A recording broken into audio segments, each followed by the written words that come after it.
Bonjour les amis, c'est Yannick pour le Tarot du Graal.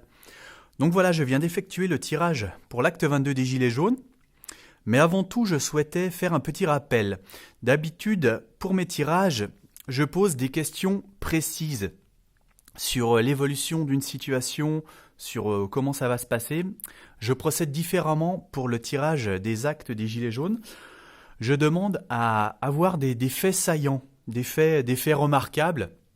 Faut le prendre comme une manière ludique, ce tirage.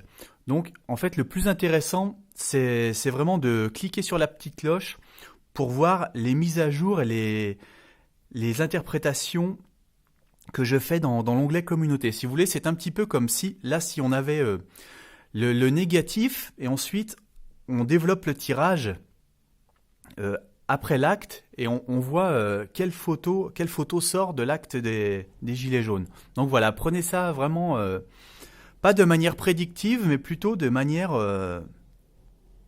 ludique. Donc si quand même je dois m'en tenir à la signification primaire des cartes, voilà ce que j'entrevois. Donc moi ici, c'est un petit peu la carte centrale. Je vois quelqu'un qui fait une pause. Hein, il est avec un ermite. Donc l'ermite, c'est la solitude. Ça nous indique peut-être qu'il n'y aura pas grand monde. C'est quelqu'un qui s'assoit, qui prend le temps de réfléchir, qui fait une pause dans son voyage. Donc là, ça me semble quand même un signe d'une assez faible mobilisation, d'une présence de monde assez réduite. De ce côté, on continue donc avec une carte qui évoque la lassitude. Hein, ce chevalier, il est là, il est sans armes, donc il ne peut pas faire grand-chose. Il attend, il est presque endormi sur son cheval. Il a raté des occasions. Il se dit qu'il aurait pu faire de grandes choses, et puis aujourd'hui, il est là à attendre un petit peu bêtement des ordres et des choses qui avancent. Donc voilà, assez peu de monde, une lassitude, une faible mobilisation. Et alors là, en bout de ligne, j'ai le sinistre. Donc le sinistre, qu'est-ce qu'il nous indique ?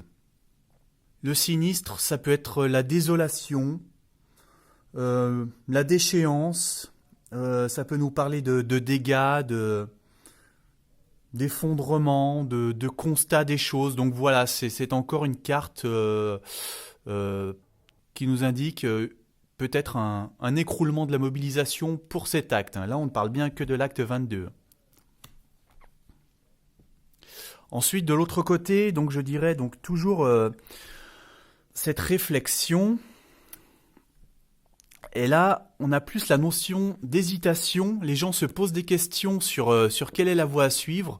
Est-ce qu'il faut agir de manière impétueuse en se rendant dans la rue, ou est-ce qu'il faut agir de manière un petit peu plus réfléchie ? De quelle manière orienter sa volonté pour rendre les choses possibles ? Et là, j'ai l'erreur de direction. Donc, est-ce que, voilà, on se pose des questions. Est-ce que la manière dont on s'y prend, la marche hebdomadaire, arrive vraiment à faire changer les choses, ou est-ce qu'on n'est pas en train de se planter ? Est-ce qu'il y a un autre cap plus direct ? Voilà, est-ce qu'on n'est pas égaré ? Est-ce que le projet n'est pas en train de sombrer ? Voilà, il y a ça qui ressort. Et alors en haut, alors un peu plus mystérieux. J'ai l'impression d'avoir là... Bon là, c'est quelqu'un qui est régi par les émotions ici. Hein. Voilà, avec le flot des émotions qui coulent. Ces émotions le permettent de passer dans des endroits assez risqués d'ailleurs. Là, on a encore quelqu'un sur le cheval, pareil, qui part de manière impétueuse en demandant justice. Et alors en bout de ligne, ici, j'ai l'insécurité.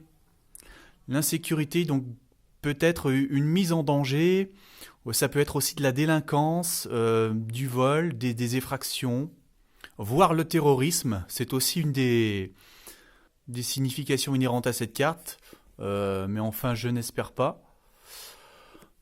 Donc voilà, un haut du tirage un petit peu plus opaque. Donc voilà, ce qui est vraiment intéressant, c'est de cliquer sur la petite cloche pour avoir les notifications des mises à jour. Voilà, je remarque qu'il y a beaucoup de chevaux, beaucoup de des motos, des chevaux, un avion. Ça peut faire référence peut-être au référendum sur les aéroports de Paris dont on est en train de parler. Voilà. Donc voilà pour aujourd'hui, hein. Écoutez, je vous souhaite une très bonne soirée. Mettez un petit pouce en l'air et puis donc abonnez-vous et je vous dis à très bientôt.